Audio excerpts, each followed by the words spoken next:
shooting down in the woods. He wouldn't leave it even if he could. 'Cause life is good, yeah! Hey, Hickok45 here, your internet shooting companion, coming to you from the beautiful hills of Middle Tennessee. Yes, the home of Davy Crockett, Alvin York, Dolly Parton, and many others we could name. The home of Gunner, yes, lying at my feet here.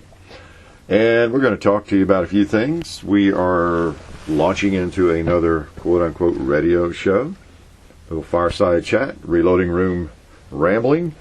And I don't know what we're going to talk about. Maybe recent videos we've been doing, some things like that, a couple of issues, maybe slide fire stock, who knows.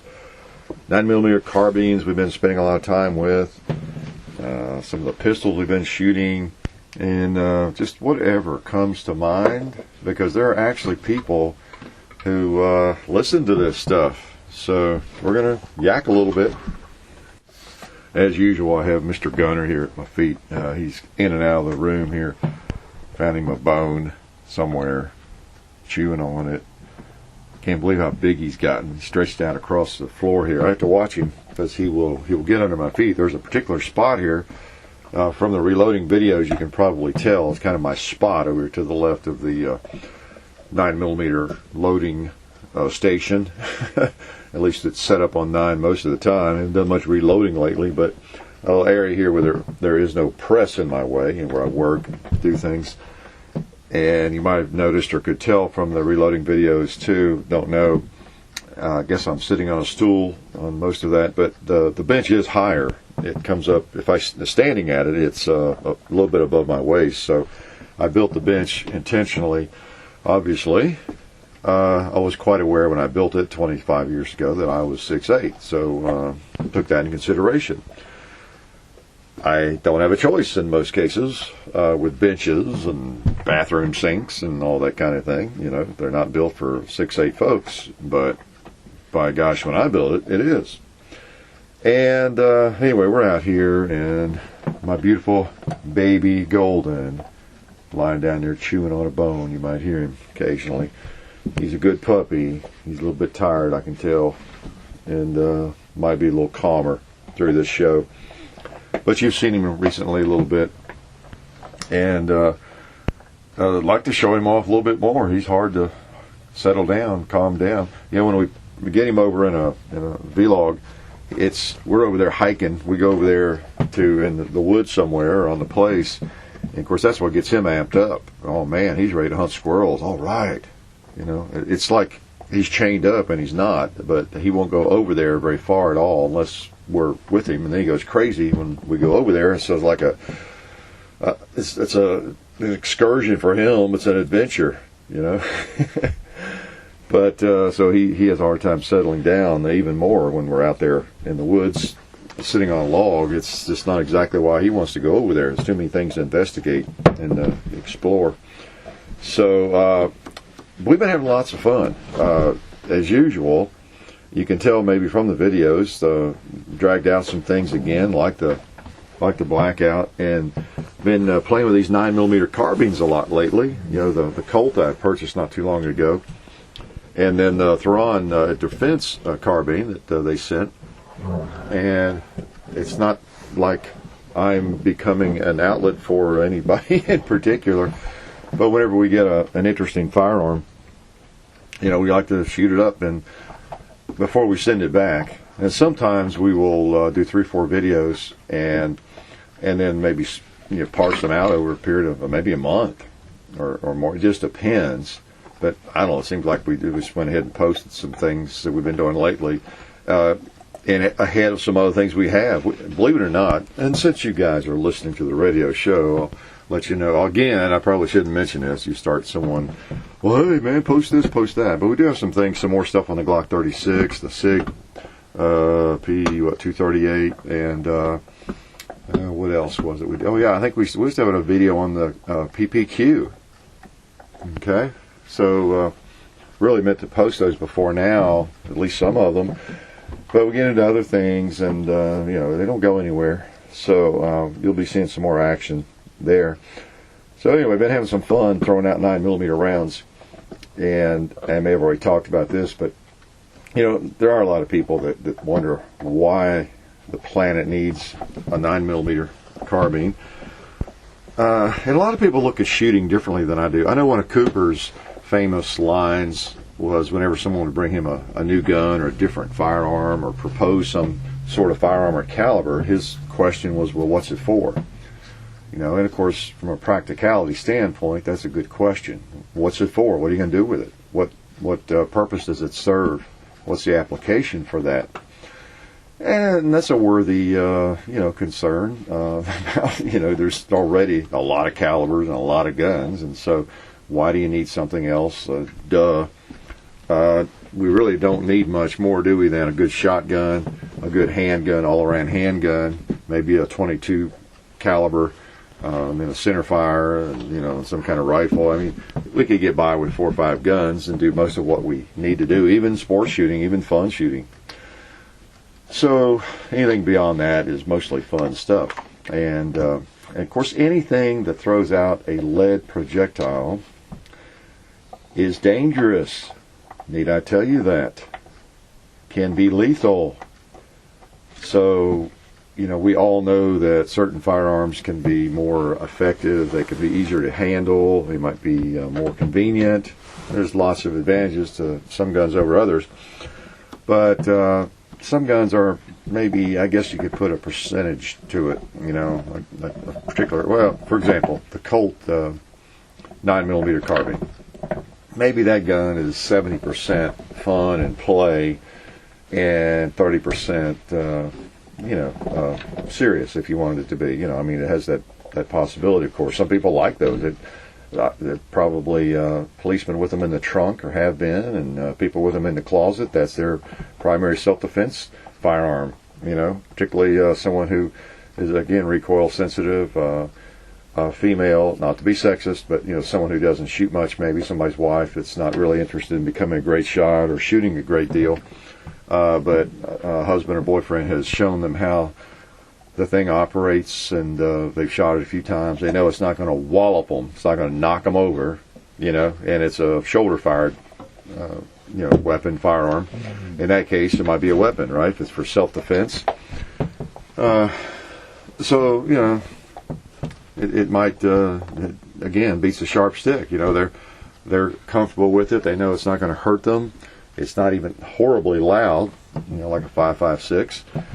Not going to kick like a 12 gauge, so they're confident that they can shoot if they need to, and they may, 30 rounds right there at your disposal. So there are applications for that, but it's largely fun. Those little 9mm carbines are just fun, handy little guns, and then of course with the Surefire stock, that adds a little bit more to the fun. Just that simple. I said in a recent video with that, it's not something I'd take to war. If I had to be shipped off to Afghanistan tomorrow, I'd be with that gun or with one of my carbines or M4 or whatever it is. I would not be putting the slide fire on it. It's hard to beat aim to fire, good trigger, and all that. Anybody knows that shoots much. So again, that's mostly a toy. And just something to play with. Now, when I say toy and play with, there's somebody out there, always is going to take issue with anything anybody says. You can't let the tail wag the dog. Let that 1% of comments guide what you do or what you say. And so, it ends up just being funny for the most part. Even if I do respond to it with some sarcastic replies, not that it keeps me awake. I guess it's the educator in me to some extent, if I am an educator. When someone makes some really stupid comment or they make some observation that nobody else on the planet probably agrees with, I obviously don't have to feel compelled to respond to them. And most of the time I don't, of course. I don't even see them all, but sometimes I will. And it's not that I'm scouring all the videos looking for any little thing that someone might say like that. It's just if I see it, I guess it's that sarcastic educator in me. I want to bring it to somebody's attention how stupid it is, and maybe they won't say that again. I don't know. That's all silly, I guess. But so you'll see me leave maybe some sarcastic comment occasionally on things like that. But when I say toy or for play, anybody who's a shooter into firearms knows what I'm talking about. 90% of it, 95% of what I'm doing, it's just like playing golf. Shooting basketball.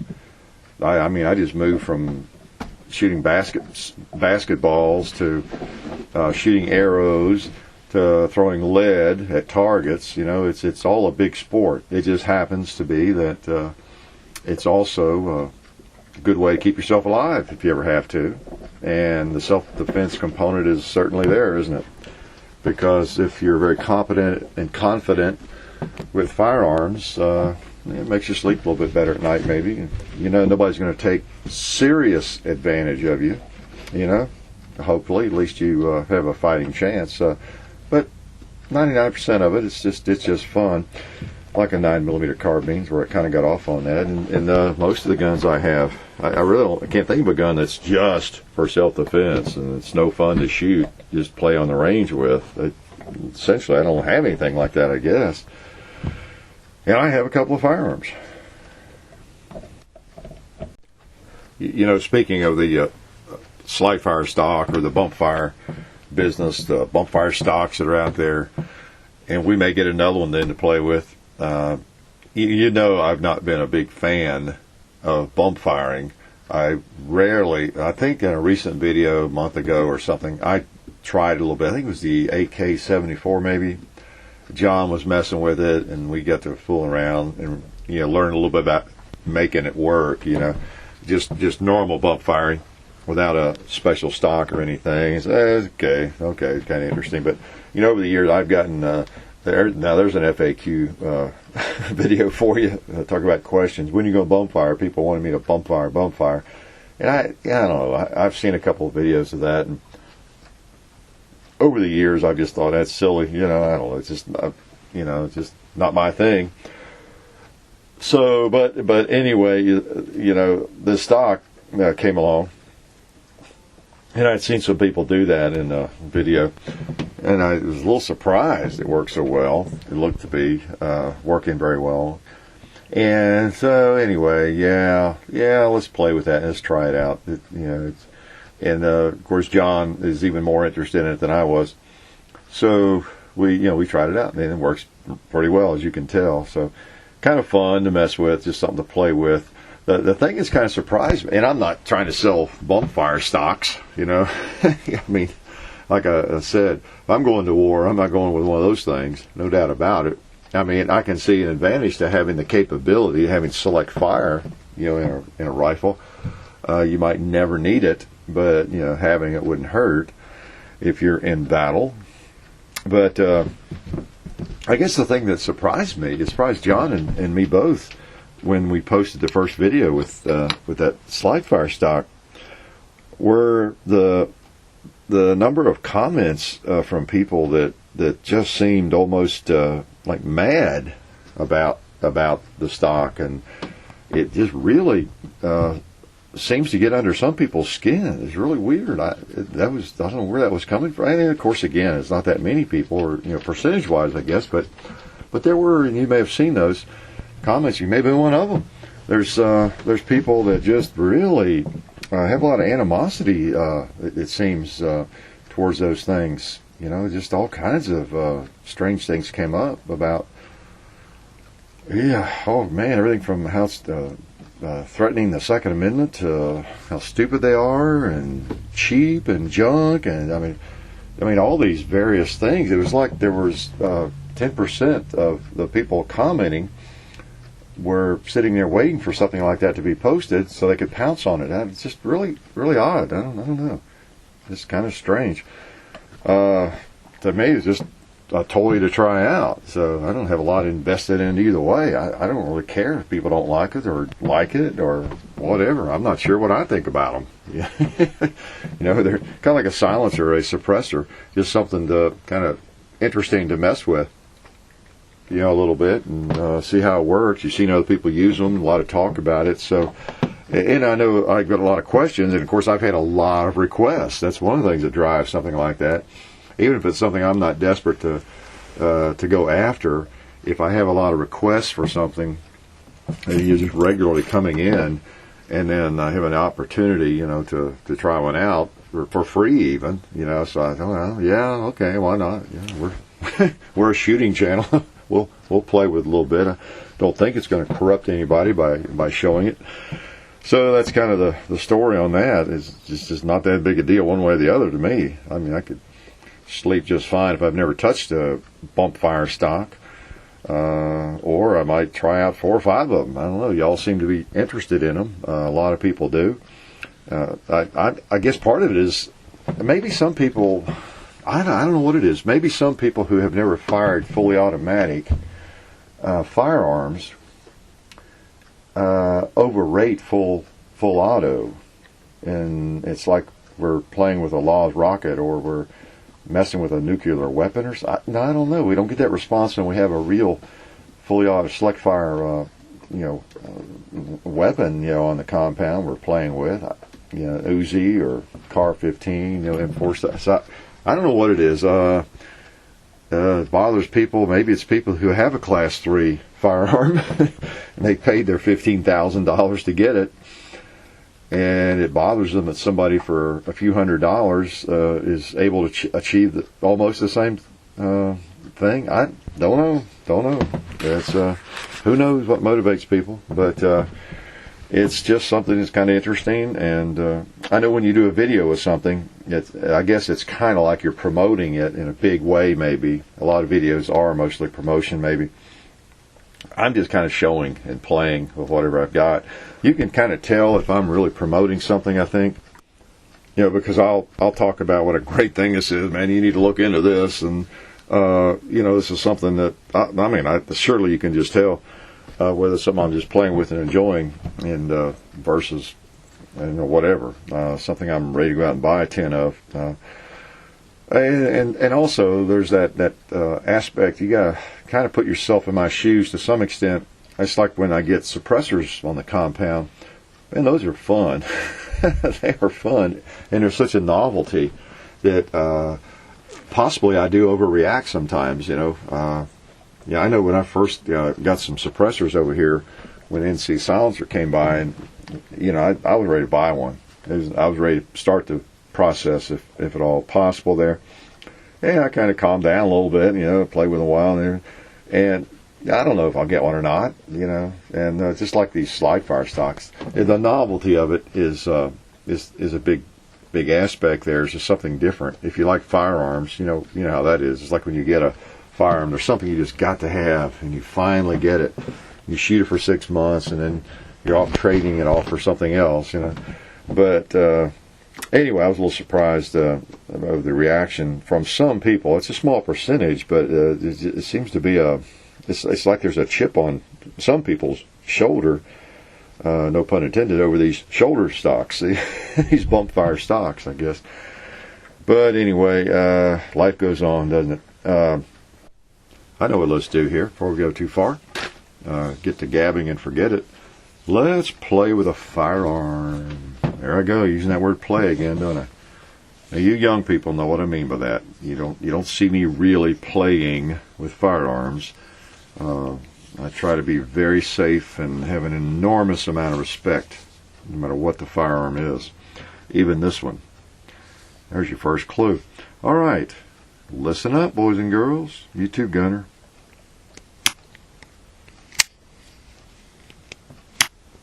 This is going to be a tough one, I think.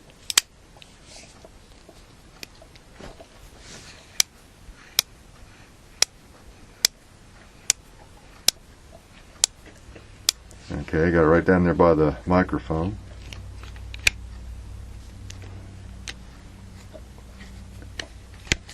Work it.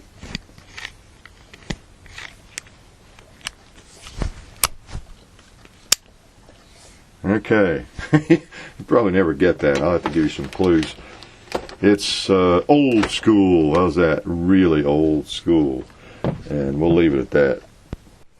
I get a lot of questions about, even though I've talked a little bit about that kind of thing. When I started shooting and everything, I get a lot of questions about when I started shooting and what gun I shot first and all this sort of thing. And I thought maybe I'd just chat about it a little bit. Some of you guys are pretty hardcore if you're listening to these things.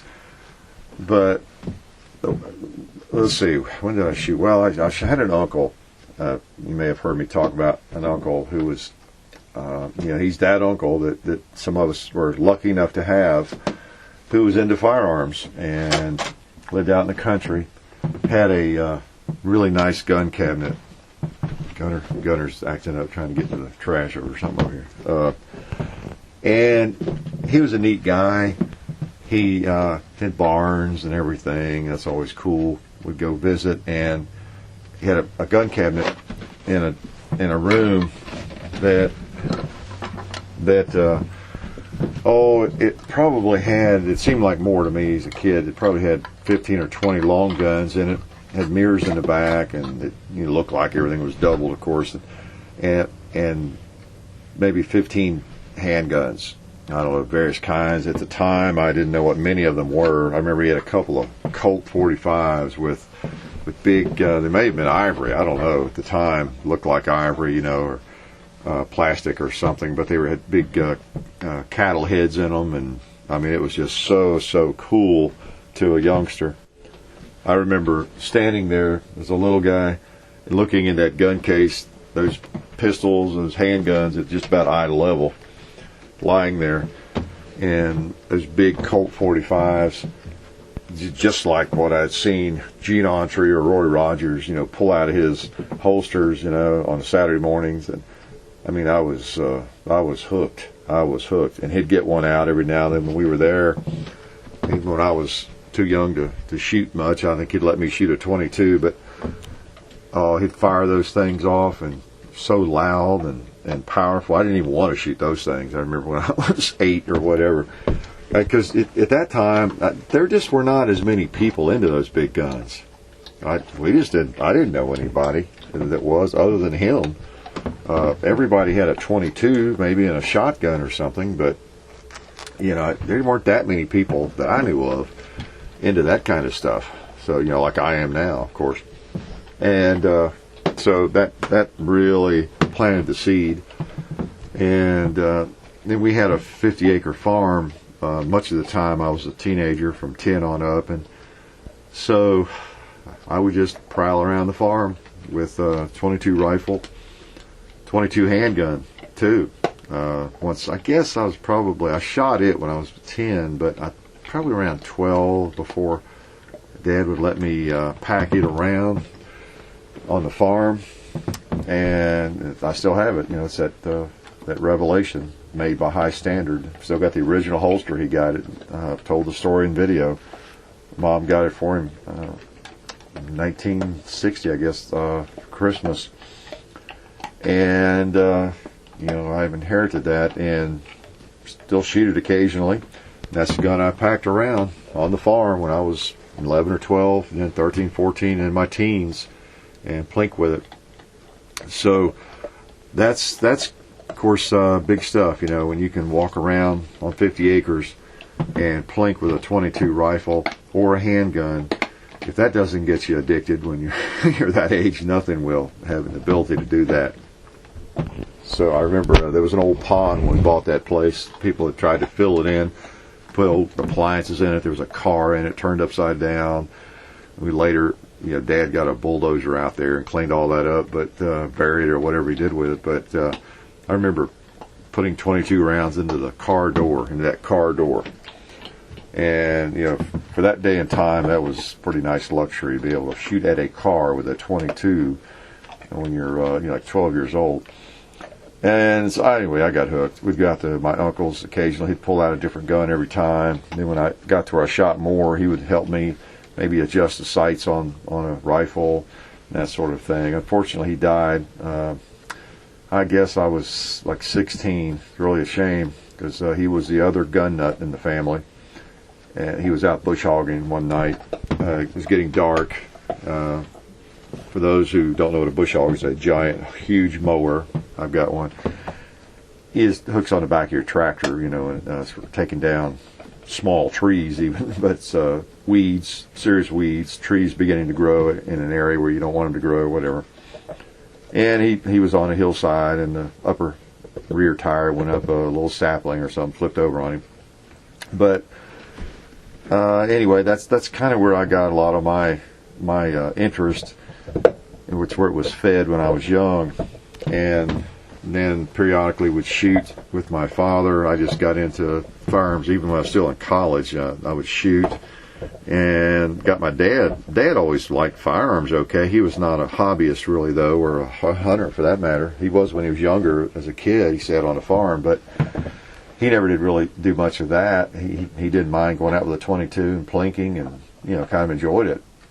And when I got into it in the early 70s, big time, then he kind of renewed his interest, and he actually got into hand loading. I helped him get set up. We set up kind of together, and I mean, I was 300 miles away, so he got a Press 2 and loaded some 30-30, 357 Magnum, and you might have already seen the Western Marshall that I inherited from him as well. That was his favorite gun, basically. It was his favorite of all of his guns. He loved that thing, and thought he was John Wayne, and he'd go out by himself. He got to where he'd just take it out to the farm himself and just shoot the thing. You know, when I was away, not there, of course, all the time.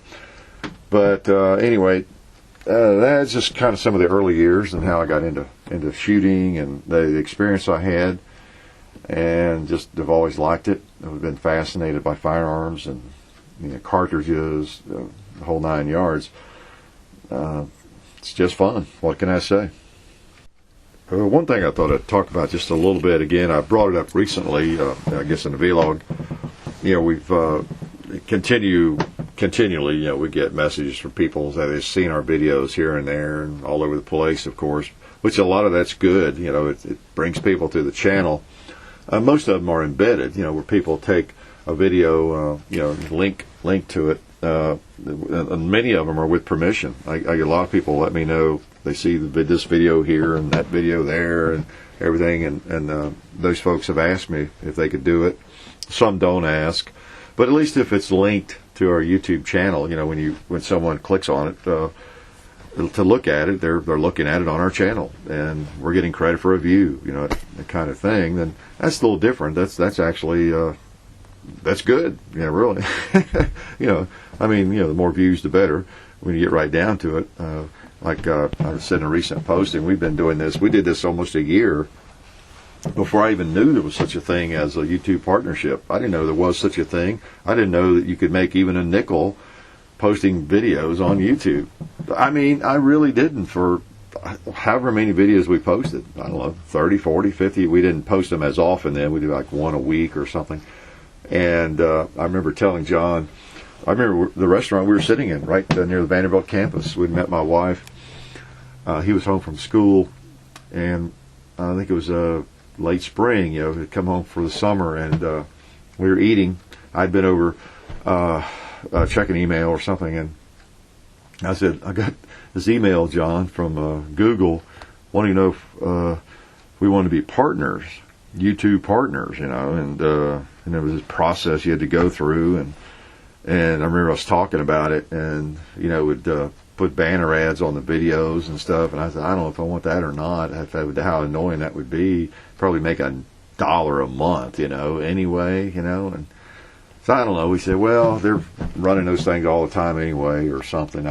We decided to go ahead and do it, you know, and thought it'd be funny. We'd take the first $3 we made, you know, and buy a box of ammo or something, and make a big deal out of it, make a joke out of it.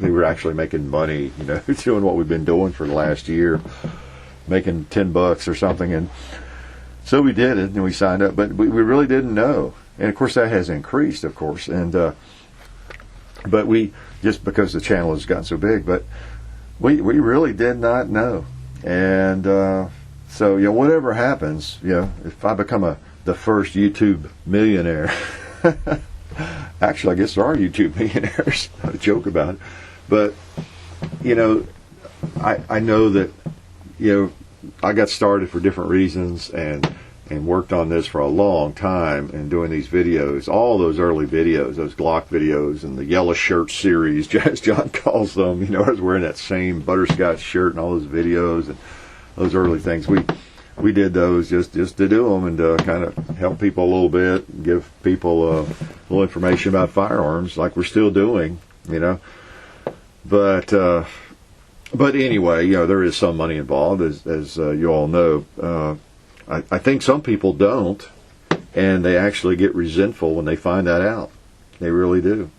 They expect people to just entertain them with whatever it costs. And, you know, I just figured up the amount of ammo I spent on in targets and ammo for 2011.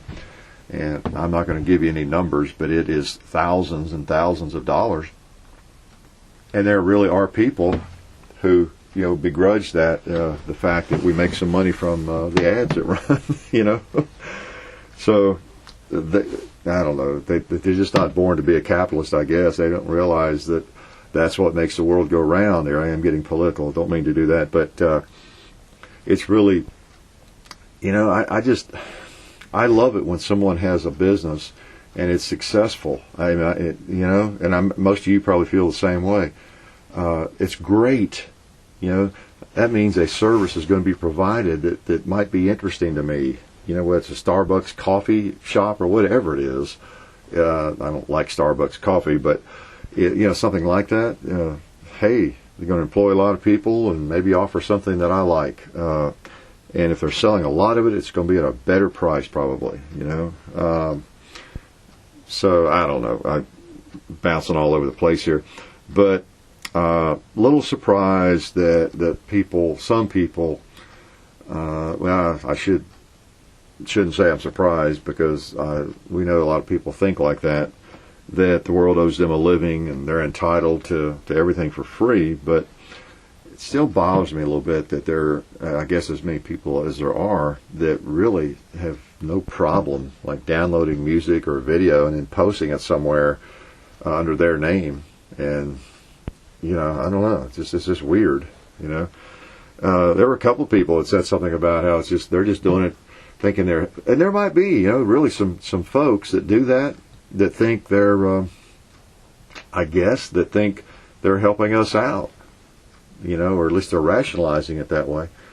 But you don't have to do that, you know. You just link to the video, just copy the URL and link it, or let people know or something. You know, hey man, have you seen these videos? Which a lot of people do.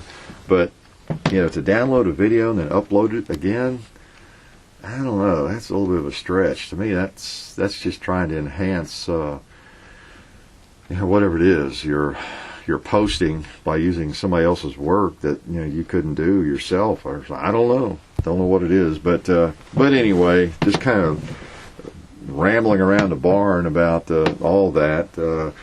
And, you know, we're living in kind of an entitlement age, and I just don't see it. You know, I'm old school. I'm sorry. I've kind of made everything I've made, which is not all that much, the old-fashioned way. And, you know, we're enjoying that we are able to fund pretty much what we do just through work and the creativity, and then through your all's viewership, you know, watching the videos in big numbers, you know, surviving whatever advertisements you have to put up with, you know, to see them. I mean, it just all kind of works, you know, it works. And if everybody tried to circumvent that, then, you know, the creative juices would dry up to some extent in the world, I guess. You know, if the musicians were not making anything, they'd still be making some music, just like we'd still be making videos, not as many, and be counting the rounds we shoot, maybe, you know, not as many different firearms or videos and all that sort of thing. But it all works the way it is, and I'm sure it'll continue to work, because most people understand that, you know. Most of you especially understand that, and just the way it is. There's some of you listening probably who disagree, and you know, there's all kinds of ways to rationalize how it ought to be. And some of the comments I've seen are about how the rich publishers and the rich music companies, and they've gotten rich on the backs of musicians, and Google's worth billions and all that. And I think there are people who feel like they're really putting something over on Google or over on the music companies when they do download music for free. It's like they're fighting against the machine or something, or they're avoiding ads and and all that. And maybe, but they're mostly just affecting the quality of product they'll get. Just that simple, I think, down the road.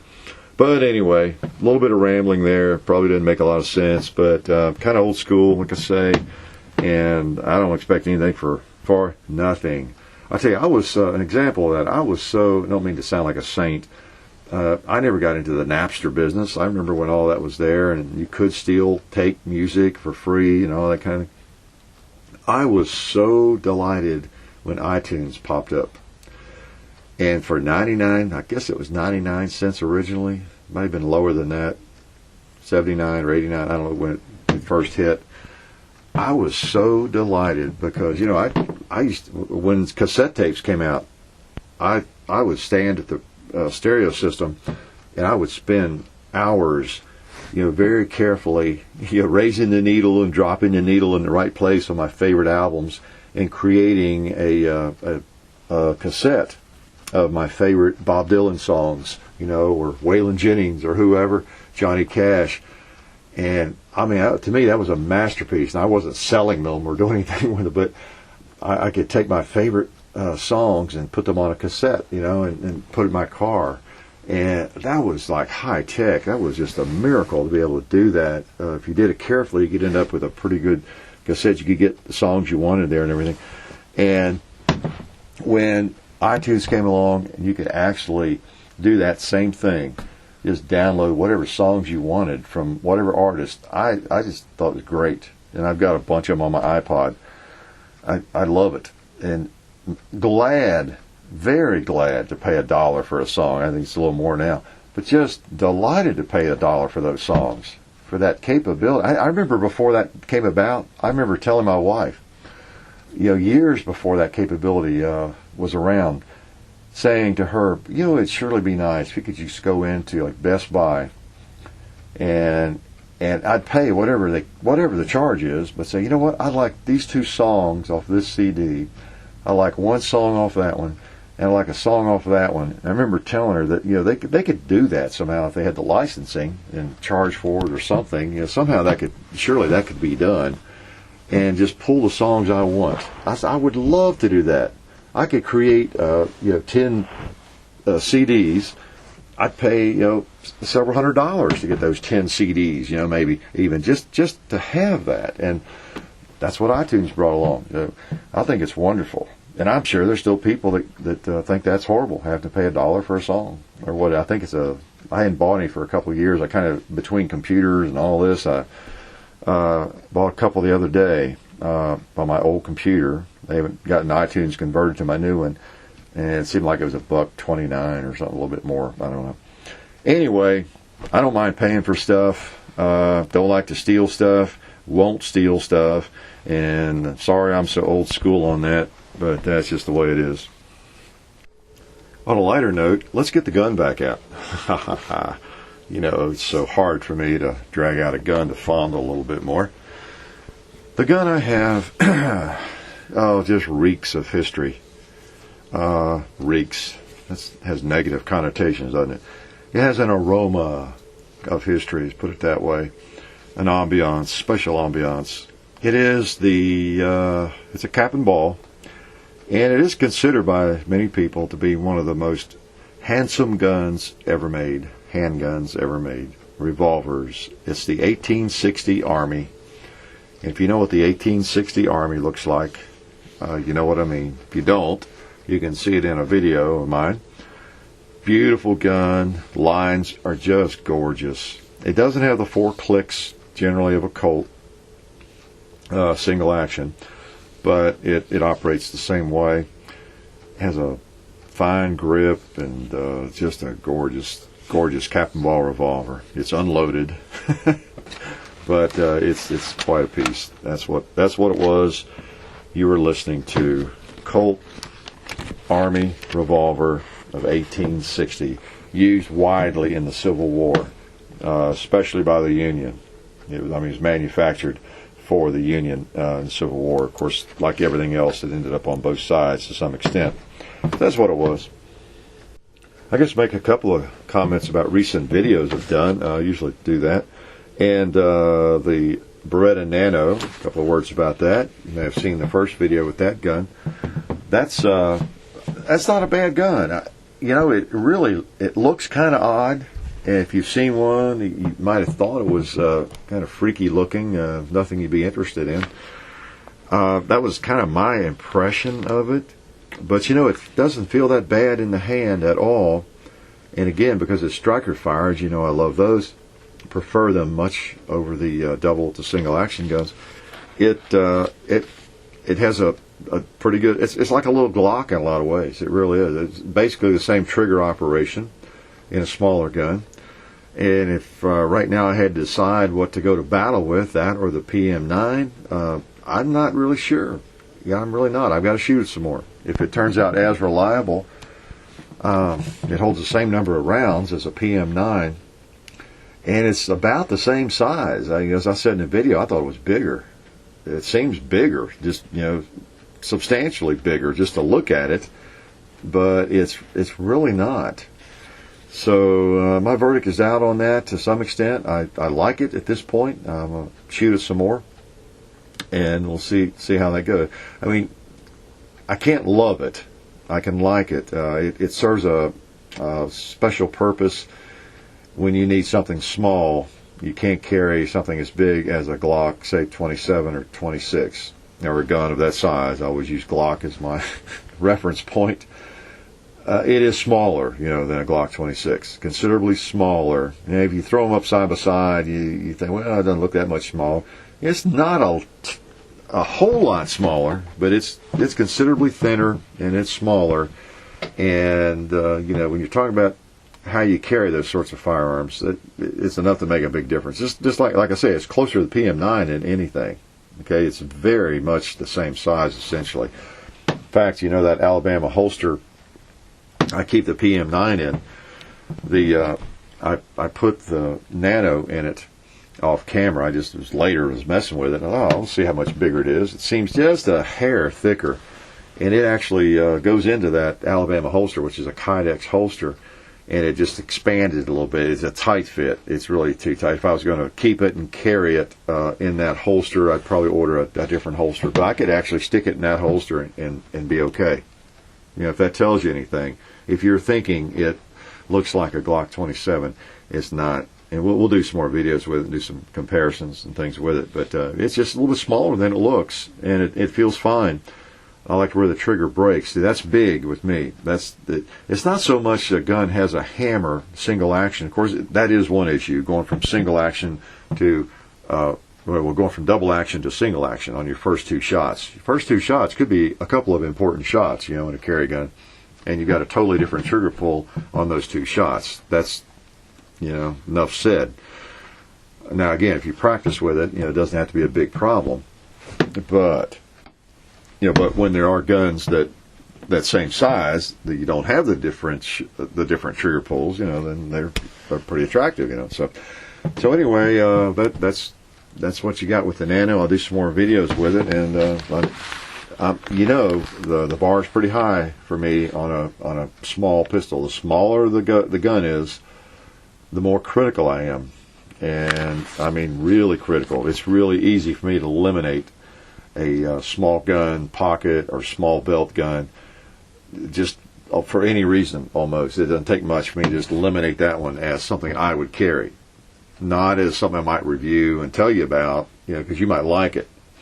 But as far as something I'm going to be packing and depending on, there's some things it's got to have. It's got to feel pretty good in my hand, and the trigger break's got to be at the right place for my large hand. Feel like I can shoot it okay, and that gun at this point is okay. It's not high capacity, but then there you go. It I see it as a pocket gun primarily, because if I put that thing on my belt, in a belt holster, and a cross breed, or any of the good inside the waistband holsters I've been talking about lately, I got a bunch in. I got the white hat holster, the hidden hybrid holster. I've got another one coming I wasn't aware of. What else? The King Tuck, the cross breed. If you put in one of those, that'd be fine. In fact, I've got one coming for the PM9. I just, if I'm ever in the mood to put that on my waist, I don't really have anything to carry it in. So I finally broke down, and in fact, one of these companies that has contacted me, I said, well, just make me one for the PM9. I can't think of the name of that. Makes me mad, but it's I just found out about them. So I said, yeah, send me one for the PM9, something like that, and so we'll see how that. But generally, it's a pocket gun. Because once you go to the belt, wow, then you can move up to, like an XDM subcompact or a Glock 26 or 27. You got more ammo, and you've got a gun that is combat ready, that you can really shoot, generally speaking. So, but anyway, that's a neat little gun that I have to say, pleasantly surprised. We'll see how it is on reliability. I'll keep shooting it, make sure it can work, that it does work, rather. I guess I'll finish up with a couple of comments about our video process. We tend to leave things in the videos, and sometimes I think we make a mistake. I don't know. We've started out doing kind of a reality show of synth. There's no true reality show, of course, but we all know when the camera's running. But we do leave it running, as you know, for 10, 15, 20, 25, 30. I think we even have a 40-minute video. One of the Glock videos, it's just totally unedited, even at that length. So we like to just run. We just take off, like I do here, just talk and not edit out stupid things I say or whatever. And sometimes it might get a little tedious. We'll probably continue doing that, though. There have been some videos recently where I look at them and I think, well, we probably should have cut that out, or that whatever. Maybe I was struggling with something or having trouble hitting something, and that's my fault. I need to do a better job sometimes, like on our chapter 2s. If I'm not sure where a gun is shooting, I tend to shoot so much. I just feel like, I guess I get overconfident. I feel like I can hit something, because I can with certain guns, and so I get a gun that I haven't shot as much, and I go over on the hill. I feel like, well, even if I'm not sure where it's hitting, I can figure it out and then hit those little squares, that kind of thing. But a couple of times, I've struggled more than I really would like to struggle in a video. But that's, again, the reality of it, or if a gun's having a problem, or like breaking a firing pin, things like that, we go ahead and show you that. Hopefully, we're not going to go on for 30 minutes with something like that, but some kind of tedious problem. But we tend to leave things in, and it's not a thrill a second necessarily. It's just shooting and the things that happen. By the same token, if there's a problem, sometimes I don't never mean to hide things from the viewers about firearms. I will let you know if there's a problem with a firearm, that's something you don't want to buy it. Probably it's junk, or this is something that you probably don't want to consider. I'll let you know that. On the other hand, I think I've talked about this before. We have to also be aware of a video that we put up and get thousands of views. And it continues, over months and years, of a gun that's really a quality piece, that maybe I get one. For example, maybe you've got a firearm that you just love. Maybe it's some SIG or some 1911. You've been shooting it for years and it just works. You rarely ever have any trouble with it. Well, say you lend it to me. It just happens to be that while I'm shooting it, something on it breaks. And we leave that up, of course, and we might. It depends on what it is. We assume people understand that something can break, but then again, if it's an aberration, something is really unusual that rarely ever happens with a firearm, is that something that we want to put a video up of your SIG and the front sight flying off, and maybe the front sight hasn't flown off of 2 SIGs in the history of SIGs, but it just happens to occur in one of our videos. Just things like that we think about. We don't want to hide things or paint things prettier than they are, and on the other hand, we don't want to make something look bad that is a quality product, because it'd be different, I guess, if, say, that SIG analogy, if we were shooting that SIG or SIGs like that, like every day in a video, every day. And then one day out of the year, a sight flies off of one of them. Nobody's going to think too much about it.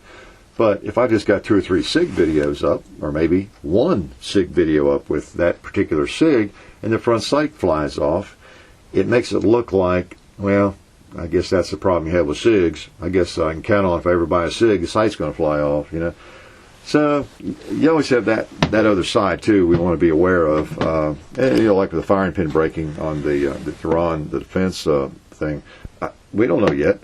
Maybe the firing pin's going to break on every one of them after you fire a certain number of rounds, or it's a really rare occasion. So anyway, it's just something you have to think about. I think we have to take responsibility and think about what we are showing on video. Even though we want to just keep on going with whatever it is, and that's what we do. But just be aware of that. And when something does go wrong, it doesn't mean it's going to go wrong all the time. If I have trouble hitting with a Mosin or something, it doesn't mean the next time I shoot it, I'm going to have trouble with it, or that the sights are junk or anything like that. It's just one snapshot of what's happening on that particular day. It's kind of the way that goes. So anyways, thought I'd mention that, if that means anything to you, if you can figure out what I'm talking about. If I can figure out what I'm talking about. I can't always figure out what I'm talking about, because I don't always know what I'm going to talk about or what I'm going to say. It's like I've said with the typing. I can type 100 words a minute, but I can't think 100 words a minute. So, you end up with a conflict there. Well, let me wrap up, and I hope you guys have a good week and you get some shooting in, at least some fondling of firearms. Or anything that's legal. And I'll come back and talk to you again sometime. You'll be seeing us on the tube. We're going to keep putting up videos, and who knows what's going up next. And hope to see some of you at the NRA convention, by the way. That won't be all that far out. Well, in St. Louis. Plan to be there, and be sure you say hi if you see this big, tall, ugly-looking guy walking around there. It looks like that same ugly guy you see in the videos here at the compound. It's probably me. So, you guys have a great week, and I'll talk to you later. You've been listening to the Hickok45 radio show. See you on the range.